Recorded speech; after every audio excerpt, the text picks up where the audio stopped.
So I'm definitely guilty of using chemical sunscreen during my pregnancy. I'm finally using my BSc to research and conclude what's best for me. There's this 2025 article online that says, oh, it's best to use physical sunscreen if you're pregnant. But then in the next few paragraphs, it says, oh, it's better if you combine chemical and physical sunscreen together for efficiency, safety, and cosmetic reason as well.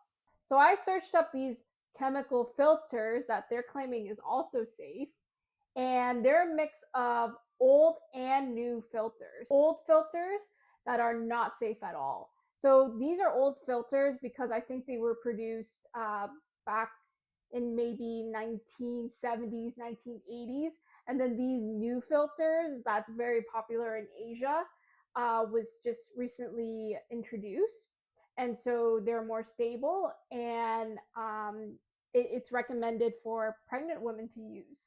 So that concludes two things. Chemical sunscreen is not bad for pregnancy, but there are certain chemical filters that should be avoided during pregnancy. So this 2020 study shows the effect of oxybenzone and octinoxate on fetal health. This is actually a great article because they summarized over 400 studies between 1979 and 2019. So a side note is that it's not just in sunscreen, it's also in our air, it's also in makeup, plastic packaging. So overall, oxybenzone in sunscreen has no effects on fetal development. And also they couldn't find any human studies on octinoxate and fetal development as well. I do want to note that these studies are usually done on animals, such as mice and amphibians. So you could see the conclusion right here. Both of these filters, they have no association with fetal development at all. Another consideration is it depends where you live. I know in Hawaii they banned oxybenzone, and Florida did as well. They showed that oxybenzone actually damaged the marine ecosystem. So even if you wanted to try oxybenzone, you can't get your hands on it. Chemical sunscreens are not bad. They're really not.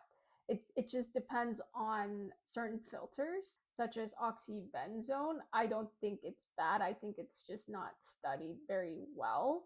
There's just no studies on long-term effects of someone using sunscreen with oxybenzone in them. New filters are deemed safe, which is amazing. Research and the new information. I guess I'm a little bit iffy about oxybenzone, but the rest is okay. Like octinoxate, I'm okay with using that. And the sunscreen that I'm using doesn't have oxybenzone, it has octinoxate in it. And that's okay because it has very low dermal absorption.